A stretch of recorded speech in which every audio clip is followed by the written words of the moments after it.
Салют всем! В этом выпуске мы с вами разберем подъем пряди на внешней стороне пальца.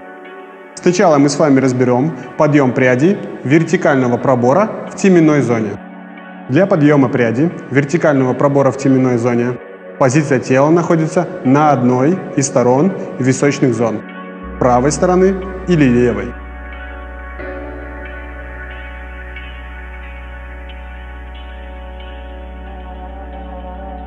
Контролируем положение тела, ноги, бедра, плечи в балансе.